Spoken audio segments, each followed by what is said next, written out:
many of you guys were at the flop session I did 2 weeks ago? One, two, okay, half you guys. So this is somewhat of a continuation. There will be comparisons, and we'll be looking at betting strategy on flops. When last time we were looking at single raise pots, this time we're entirely focused on three bet pots. And if time, we're going to look at both in position and out of position three betting strategy and how it differs. Yeah, so that does not want to cooperate. There we go. So today we'll cover why three bet pots are different from single raise pots. In particular, SPR is shallower in three bet pots. Just naturally, pots are inflated. We'll look at both in position strategy. Specifically, we'll be focused on cutoff versus button. We'll look at out of position strategy. Specifically, we'll look at small blind versus button. We'll do a bit of a hand review. Today, we are going to have you guys go into small groups as well near the end to build a range from scratch on a particular flop. And then I'll give you guys a little bit of a cheat sheet as well by the end. So the main problem really with three bet pots is a lot of people in three bet pots, especially flop strategy, just take what they would do in most single raise pots and execute a similar strategy. So if you guys haven't really looked at flop strategy in three bet pots, I would highly recommend you do. And we'll cover a couple of the notable differences because the ranges are generally going to be a lot more condensed. They're going to be weighted in certain directions. You're going to see a lot more suited stuff happening in three bet pots, and we'll see how that differs our strategy on certain flops. So in general, generally speaking, we're going to look mostly at 50 big blinds effective today. So at 50 big blinds effective, when you're playing a three bet pot, SPR, so stack to pot ratio, is somewhere between 2.5 to 3. So 2.5 to 3. So what that generally means is stack off thresholds become a bit lower in three bet pots. You're usually going to maybe have, if you're going to go for a big bet on the flop, you might only have one more big bet on the turn before all the money goes in the middle. Yeah, so that's SPR first. SPR is much lower compared to like a single raise pot where SPR might be like 10 or higher. A lot of players just think about c betting on flops in three bet pots, very similar to single raise pots, which is a big leak and a big mistake. And positional advantage matters a ton. One of the scariest things in poker is playing a three bet pot out of position, where stacks are shallow, SPR is shallow, and you kind of wind up in a lot of sort of like no man's land, especially when you're three betting with some of your bluffs, especially on the small blind versus button against super wide ranges. So we're going to think about how do we properly adjust for SPR and how do we properly identify what flops favor us versus do not favor us. So SPR, stack to pot ratio, this is just a quick sort of like math example. If where cutoff makes it 2.1 big blinds or 2 big blinds, we make it somewhere between 6 to 7 big blinds in position. So generally the pot will be something like 16 big blinds going to the flop. This is at 50 big blinds effective. So we have something like 44 big blinds behind. So just illustrating that this SPR here is about 2.6. So what this generally means for us, I mentioned stack off thresholds are lower. So when we're making like good top pair, this is often a stack off, especially on drier boards. Draws cannot call as profitably. You have worse pot odds and less implied odds. So the value of your draws are going to generally sort of go down on flops. Yeah, so this is more of an exploitive thing. Sizing tells, lead cards. So what I'm trying to do a lot with my own strategy is really simplify, especially flop strategy, to one sizing. And this is where I think, I mentioned this last time, but GTO Wizard recently kind of released their new solves, which basically optimizes for one sizing, which I think is really good because it makes it a lot easier, especially for recreational players that you don't want to memorize multiple sizings. How often I'm supposed to bet small or bet big. So simplifying to one sizing as much as possible, I think is really valuable. Victor, yes. One sizing for like different flop Correct. textures? Okay. Yes. So one sizing per flop texture. I don't mean you only have one size globally across all flops, but let's say like ace high dry flops, I'm always betting one size, or low connected flops, I'm always betting, let's say a large size like 66% as opposed to sometimes small, sometimes big. It's just a much easier strategy to implement. But isn't that easy for your opponent to pick up on? In what sense? Like I find that one of the easiest reads I always make is when a person bets the exact same size on flop and turn, they always have top pair every time. So it's like that's one Hmm. of the easier streets I find. You okay? You're talking about multiple streets. Oh, So when I say one sizing, I mean let's say specifically on the flop. If I am going to bet with my hand, I'm always choosing the same sizing. It doesn't mean I'm literally going to bet. What you're referring to is like if somebody bets two big blinds, let's say, or 20% pot on the flop, and then they're betting, let's sizing. exact same sizing. So now it's two big blinds, but technically that's now a much smaller percentage of the pot. Is that what you're referring Yeah. to? Yeah, so that's where, and you'll see this definitely commonly in recreational games where people will, this is where people will really have sizing tells because they're kind of betting, they're not really thinking about bet size in terms of percentage of the pot. And I would be really aware of that. And they're kind of just betting what they literally think the strength of their hand is. So if somebody literally bets like two big blinds on the flop and then bets two big blinds on the turn and bets two big blinds on the river, It's always like one pair. it's one pair, or it's just a hand that was good enough to bet on the flop, didn't really improve on the turn, didn't really improve on the river, but still felt like good enough to bet. So it could have been like a good one pair on the flop or something like that, which you've noticed as an exploitative leak out of players. So definitely be aware of those things and watch out for those things. But that is not what we're referring to here when we say one sizing. And we always want to we always want to make our sizings as a percentage of the pot. So we might be betting 20% of the pot on flop, turn, and river, and kind of sizing up what we call like geometrically to be able to get all the money in by the river. But just because the pot is naturally growing, it's actually, we're still betting slightly, but the size is not exactly exact same. Just the percentage is the same. Correct. So there will be scenarios where we do that, but yeah, but it's a good question about kind of exploitative leaks. Oh, sorry, I flipped forward by accident. Cool. So generally speaking, in three-bet pots, ranges are condensed. So bet frequencies or bluffing frequencies also drop. Conversely, you're going to see a lot more value-driven betting happening.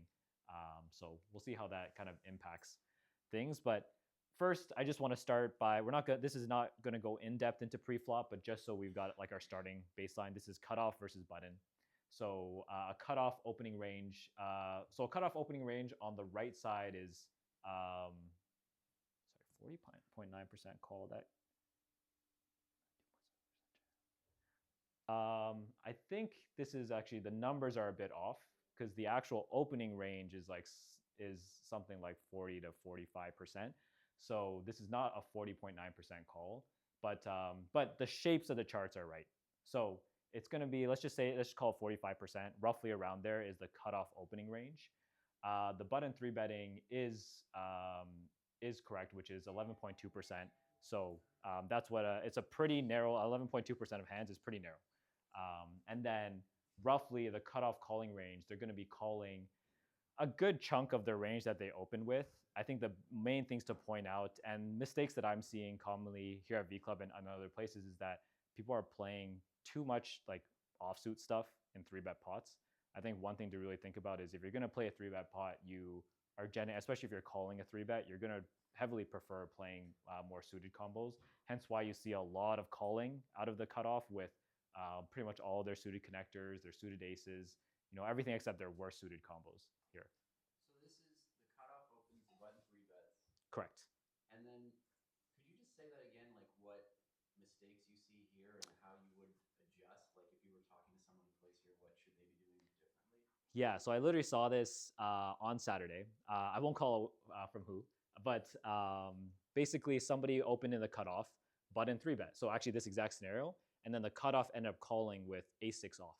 They ended up winning the hand because they flopped an ace, and then it went like check bet call check check check check, and then they beat pocket tens.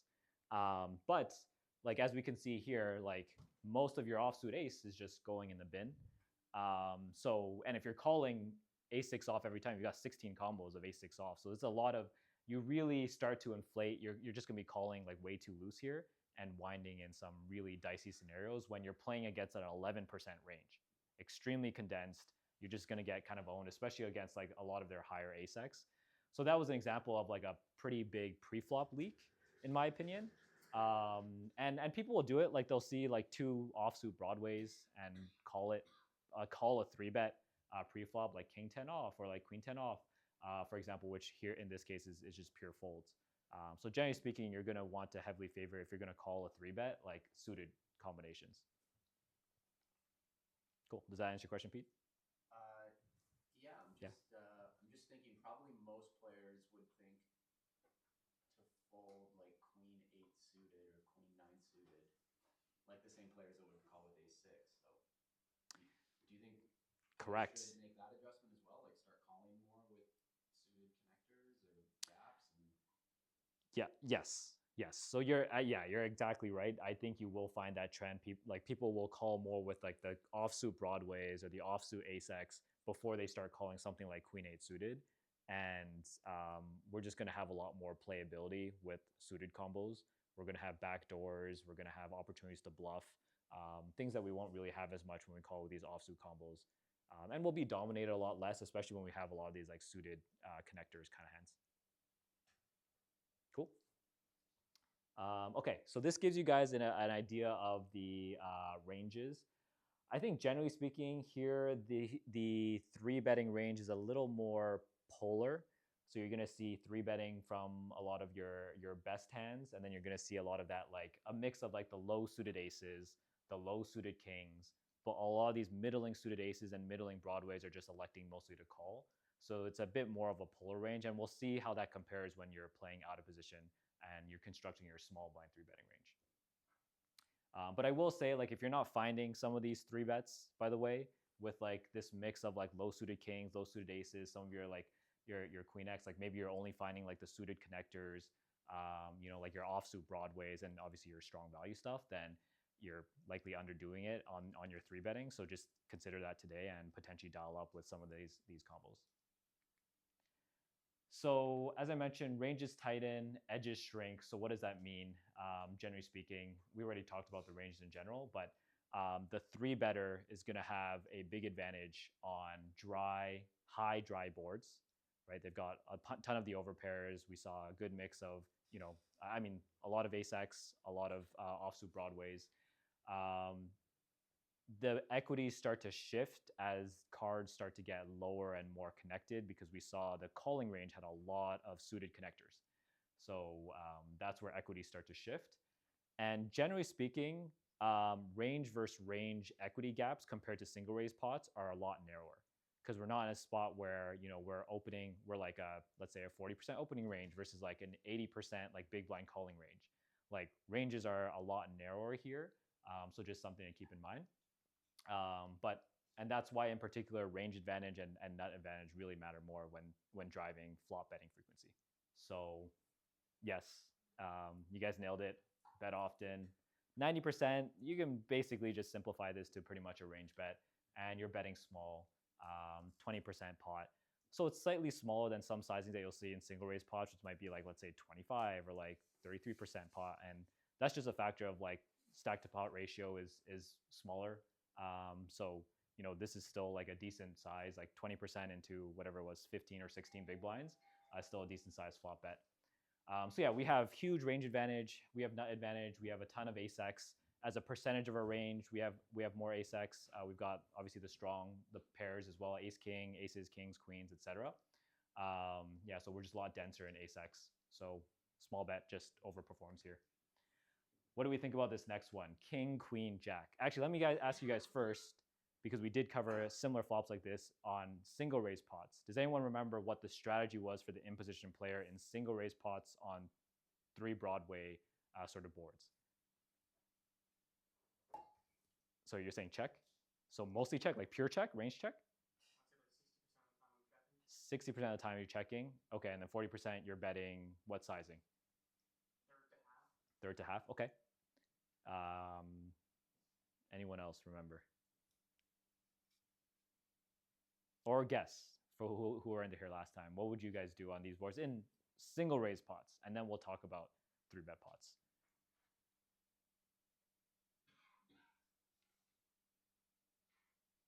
I think I would just check. You would check if your I'm whole the- range. If I'm the better. Okay, if you raised and then like let's say you're button, big blind called on this, you would check? Yeah. Okay. Okay. Anyone else before I reveal single raise pot answer? You're gonna bet a lot. Okay, small Well, I sizing, bet big. frequently. You're gonna bet frequently. Bit small sizing, big sizing.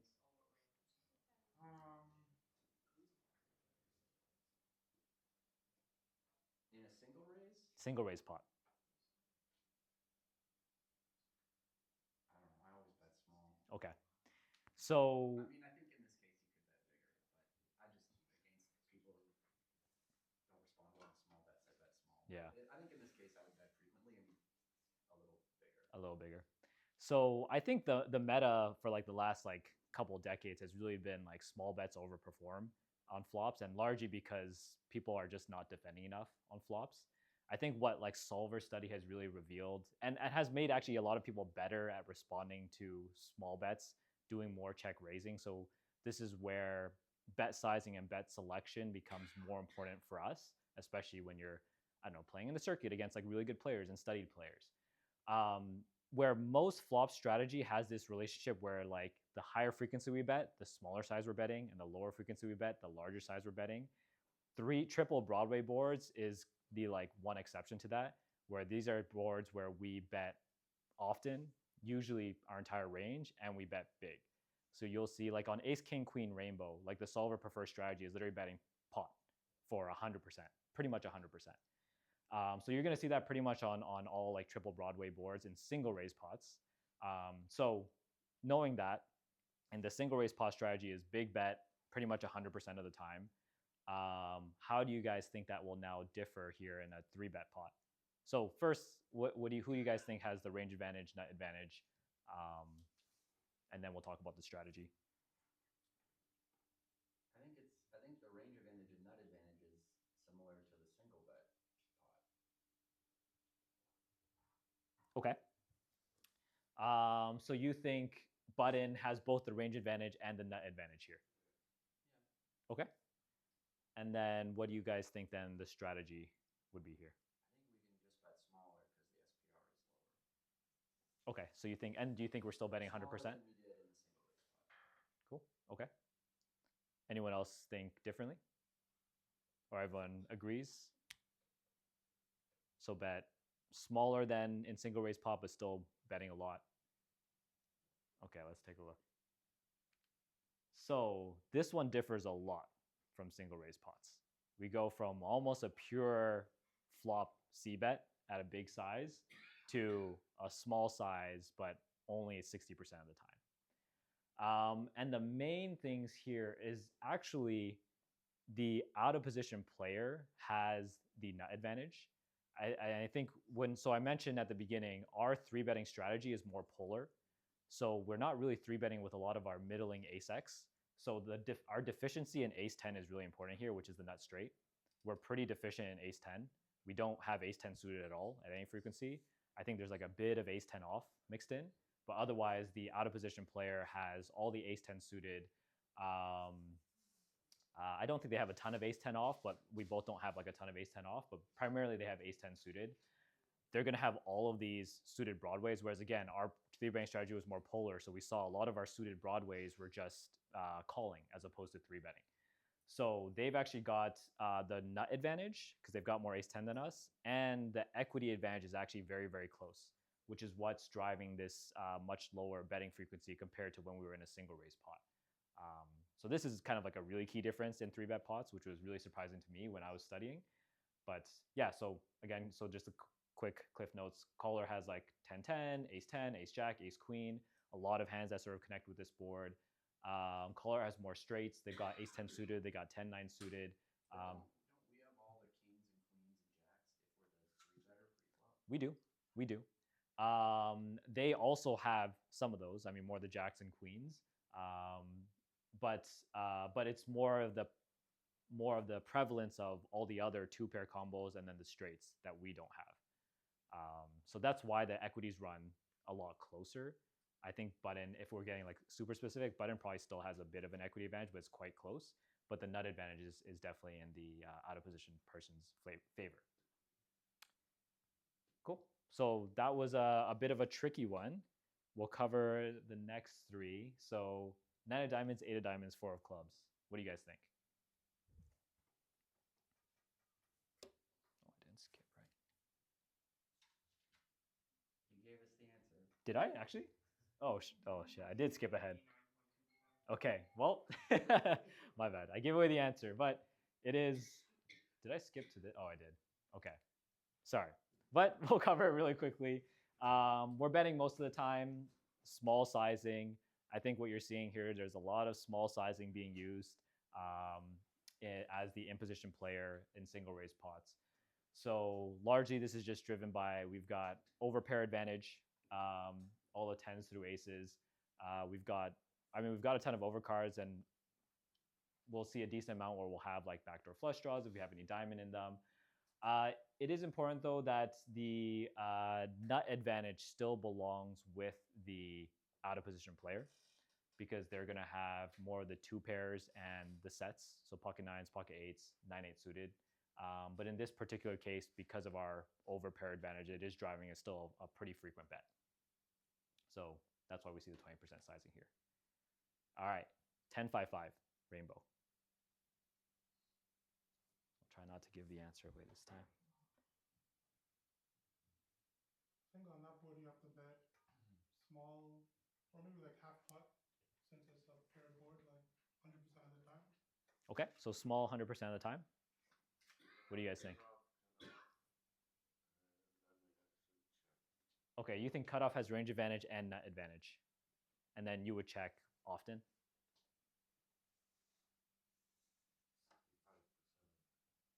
Okay, 65% of the time. This Sorry. is a 3-bet pot, correct? This is 3-bet pot, correct. Okay. I would nut advantage. I'd have to give it to the razor still, and range advantage just mix. Okay. And then what would your strategy be?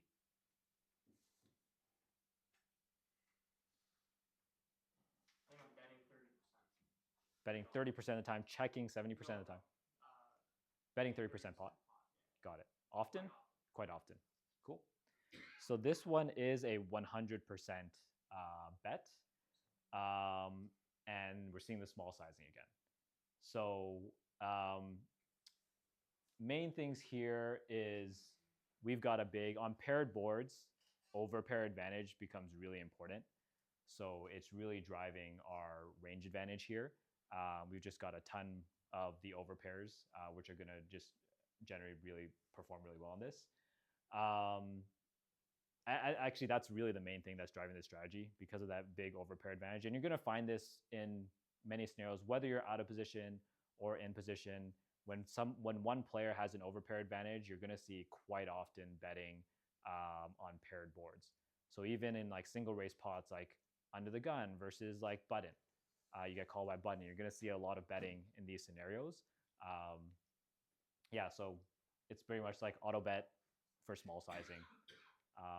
In particular, so yeah, button has range advantage, nut advantage here. It says caller has almost no 5x, but it's not really true. I mean, they do have like 5, 6, but very few. I mean, also we don't have like a ton of 5x either. Both ranges are somewhat deficient in 5x here. We're going to be bluffing with it sometimes in our range. They're going to be calling with, actually they're going to be always calling with 5, 6 suited. So I actually think they do have. I actually think they should have the nut advantage here because they should have more fives than we do. Yeah. As the pre-flop progresses, you don't think maybe we should find some checks just because we have such a nut advantage over them? Like you said, the overpairs, The range advantage. has the top vote. You ever think we should lay a trap there, or? Because if we Not really, because like we make a lot of money by getting a lot of their middling pairs to call, right? So when we've got aces, kings, queens, they've got pocket sevens, pocket eights, pocket nines that are not going to be folding to a flop bet. We just get to make money, and then we want to eventually size up to get all the money in the middle if we get too clean, like if we get a clean run out. So yeah, I think that's really good. We just get so much value out of like getting under pairs to call. Okay, last one. 7-6-5, low connected board.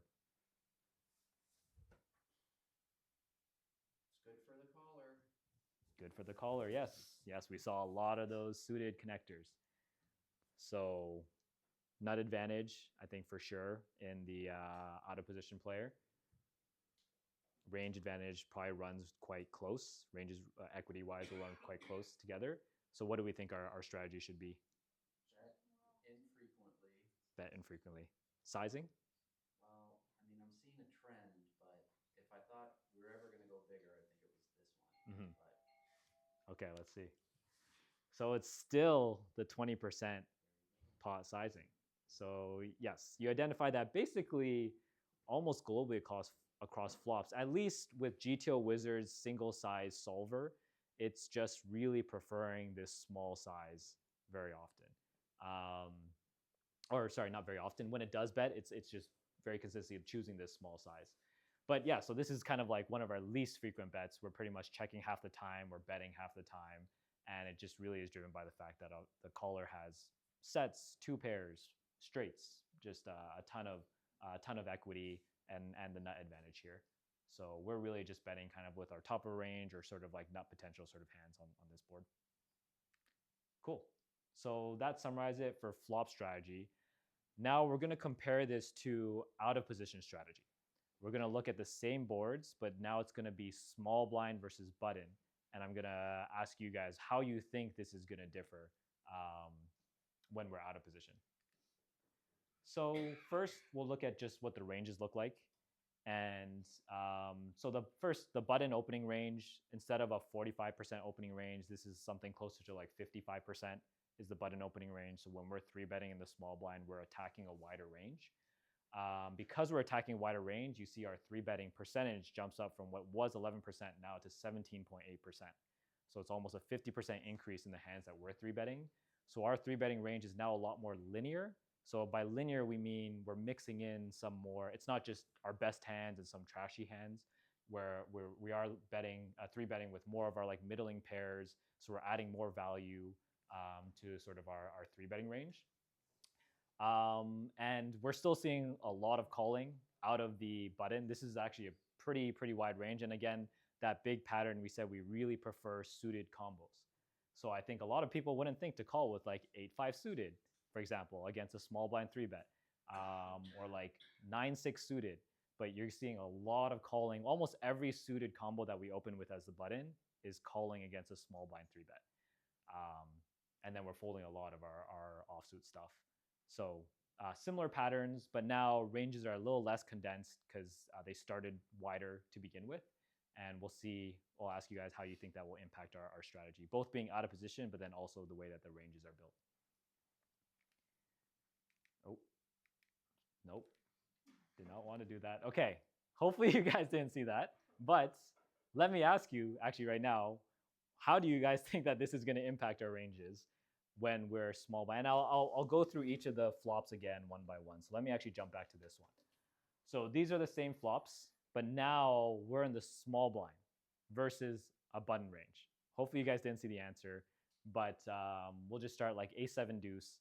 Do you guys think strategies are going to be similar to when we were in position, which in position we were pretty much almost range betting for a small sizing? What do we think? Yeah, sorry. When the small blind three bets the big blind, he's gonna have more ace X's. So I would be betting here, maybe a bit bigger because you're out of position. Yes. So you think small blind versus button? You think small blind is still betting a lot On the stride board, yeah. on the stride board? Cool. Okay. Do folks agree? Aren't you supposed to just check? How come? If you're What do out you of mean? position? Like if you're in the small blind and the big blind raises, just check, and if you have an ace, you could check raise. So button raised, and then we're in the small blind, we three bet, and then button called. Right. That's the scenario. So then it's on us first, and we are out of position. But you're saying that you would check. Yeah, I don't have to. How come? Because see what the button does. To see what the button does? A lot of the times they're going to be calling with an ace. Yeah, they're gonna have a lot of ace X in their range. I mean, they've got a pretty wide range in general. We kind of saw what it looked like. They've got a lot of hands. So If we bet without the ace, we're just going to be dead the whole hand. If they call. potentially, I mean, depends on our hand. But I mean, let me ask you this: is like looking at these two ranges, whose range is more dense in ace X? So as a percentage of their range, which range is more dense with ace X hands?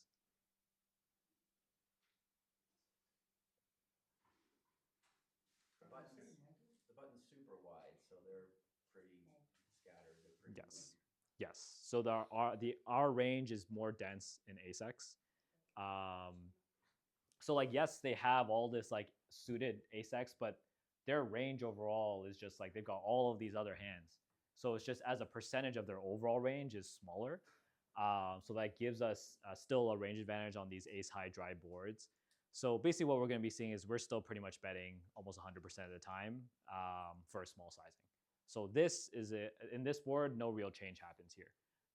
So even though we're out of position, we're still betting most of the time. So what do you guys think on this next one though? King, queen, jack. So this one we were betting only 60.4% of the time. And I'll throw these ranges up because I think this will help illustrate and maybe lead you guys to the answer. Yeah, sorry. I think the nut advantage is still the small blind. You still have ace 10 suited, ace 10 off, kings, queens, and jacks. Does get a little dicey on the big blind though, because I do have like 10-9 suited type hands. Okay. I still think the nut advantage is the small blind. Okay. How do you think that? Last time the nut advantage was the 3-bet caller. Yeah. And you think now the 3-bet raiser has the nut advantage, so the small blind. Yeah. Okay. And then how do you think that influences our strategy? Like betting wise? Yes. If I ever think I have the nut advantage, I'm betting, so I'm betting. Cool. So you're betting quite often here. Yeah, 80% maybe. Cool. Not of the pot, but of the time. What do you guys think is the big difference here? I think I mentioned like what were the reasons why we didn't want to bet as often when we were the button 3-better. What do you guys notice as like key differences in our 3-betting range as a small blind that might change that strategy here? Say that again. So the differences in our range as the button 3-better versus the small blind 3-better on a board like king, queen, jack. What do you guys think the differences are that might? So I guess I'll tell you guys the answer first, which Sawyer, you got it right, which is we're betting pretty often, close to a range bet, which is different from a 60% bet when we were the button 3-better. So that's actually a pretty big difference. So now my question is, what do you guys think by looking at the ranges? Why do you think that is? Mid in our range as small blind? Why do you think that drives up a higher betting frequency?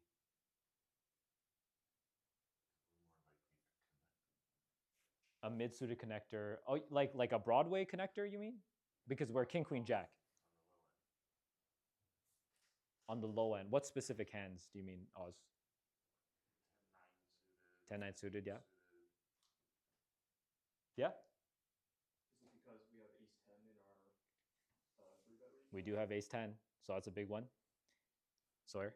I also think that the small blind just has too many suited connectors, smaller suited connectors that we get to fold on the top. We are the small blind in this scenario. You mean button? Oh, yes. Okay. Got you. Yes.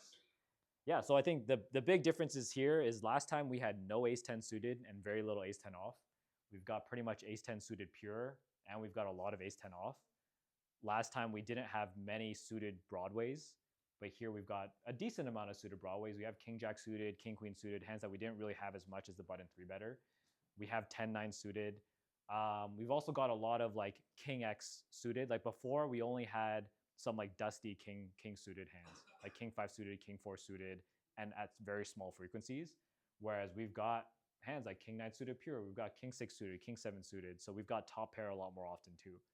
So when we think about these ranges, like when you look at this range and you see how it differs from that button 3-betting range, it kind of intuitively is like, oh, we just smashed this board way more often now. We have the nuts here way more than we did in the other scenario. So that's why we're betting a lot more often. Yeah, Gary? Just conceptually again, why is the small blind 3-bet range wider? What's the... Because we're attacking a wider opening range. So the button opening range is 55% versus 45%. Yeah. And we also just generally kind of like benefit a bit more from generating folds right now because we kind of, again, what I mentioned, it's like kind of scary to play these pots out of position. So we want to take some of these hands that might have otherwise been a call when we're in position and shift them more towards 3-betting and just like kind of be okay with just taking down the pot and not have to play a pot out of position. Did I jump to the answer again? I did. Okay. We'll cover these next three in rapid fire, and then I do want to give you guys time to do the exercise. But 984, how do you guys think this changes? Let's group 984 and 765 together because strategies are, I'll tell you right now, strategies are kind of similar. So 984, 765. What do you guys think? Way better for the caller. Mm-hmm. For the same reason they're weaker on the Broadway boards, they're stronger on the lower boards. Correct. Correct. Yep. So what do you think our strategy should be? A lot of checking. A lot of checking. Yes. And if we're betting, what do you guys think we're doing? Probably Betting small. Betting small? You were gonna say something? I was gonna say betting big, but I'm just guessing. That's fair. No, it's, I mean, this is how we learn. I want you guys to kind of like think about what makes sense to you, and then we see. Sometimes I'll bet bigger on the flop. Okay. Okay, that's the amount I'm willing to lose now. Yeah. Whereas if I bet small and he calls, and then I have to make another bet on the turn, that could increase a lot more. So if I say, okay, I'm willing to lose 4 bigs on this, yeah, go. Mm. Take it if you have it. Whereas if I bet smaller, when they call, and I'm in a position when I have to bet on the turn, they call that, it can get up there pretty Right. quickly. Cool. All right, let's take a, and then actually I'll just answer the 10-5-5 because I kind of gave away before we look at the answers here. But 10-5-5, we still have overpair advantage, so that's pretty much driving close to a range bet for small sizing on most paired boards. So let's look at 984 and 765. So interestingly enough, GTO Wizard, when given one size to choose, it actually, so you guys nailed it where we're mostly checking. So let's go look. So mostly checking, and the size that it chooses when it does bet is all in, which is really interesting. And I kind of like dug into this a little bit, but I'll start first with the fact that like you're checking somewhere between 70 and 80% because as you guys identified, there's our opponent, the button has a ton of suited connectors. They just smash these kind of boards. That's all in at like a 2.6, 2.6, 2.5. Well, the three betting size will be larger than it was, so it's more like a 2.3, 2.4. Okay. Is it looking at other sizes? It's comparing like multiple sizes? This is, yes. GTO Wizard, when it is given, it is computing what is the best optimal size to use, and then it's computing the strategy when given that one size. At least, I don't know all the inner workings of how they've solved it, but I think for us, I wouldn't recommend that you guys just do a check or all-in strategy. I think it will not really perform as well, especially against non-GTO opponents. I think what this does tell us is that we want to bet big. And I think that's the more important takeaway from this. And that's why like we want to be careful when you see these kind of like weird things happen. It's like, feels pretty counterintuitive. But I do think a large bet here does make sense, especially with how often we are checking. And you're going to see a lot of larger betting from like your overpairs, your hands that have like nut draw potential, and ones that will like, depending on the cards that come on the turn, will be happy to just like put all the money in, or just get value now before the board gets super scary.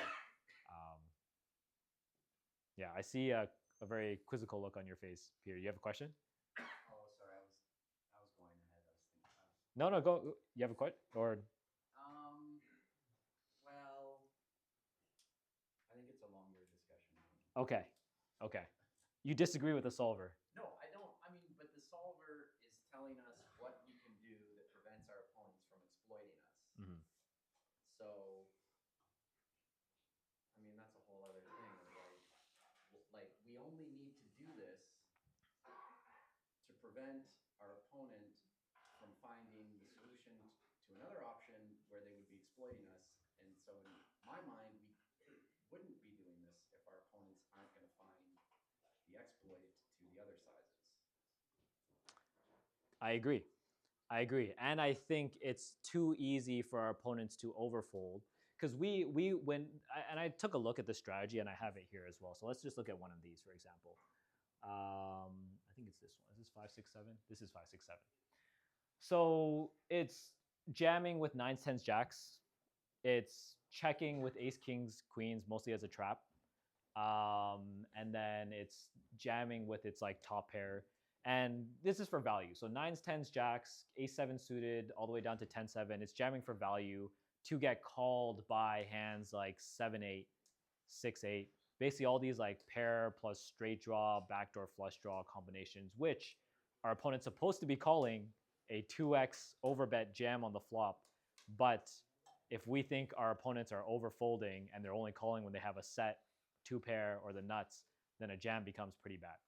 So that's why this is like you take this strategy with a grain of salt to just be, we get big sizes here. I wouldn't recommend you start jamming with these hands.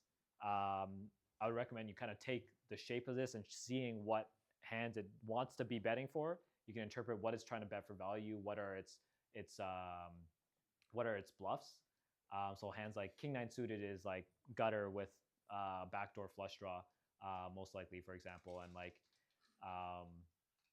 yeah, hands like, I mean, I don't know, like ace nine off is kind of wonky. Well, it's got the gutter. Sorry, it's got the gutter and then probably some like suit interaction as well. So yeah, so you can see what it's kind of choosing as these bluffs, and you can kind of interpolate that for what you would choose to bet the big size with. But I think, Peter, you're exactly right, which is like if we don't think our opponents are really playing optimally against our different sizing, then it's probably not the best idea to do this. And I think in practice, people are just going to overfold their pair plus straight draws versus this 2x overbet sizing. So we're just not going to get value enough with like our overpairs. So a smaller sizing would definitely be better, but still a big sizing relative to the pot.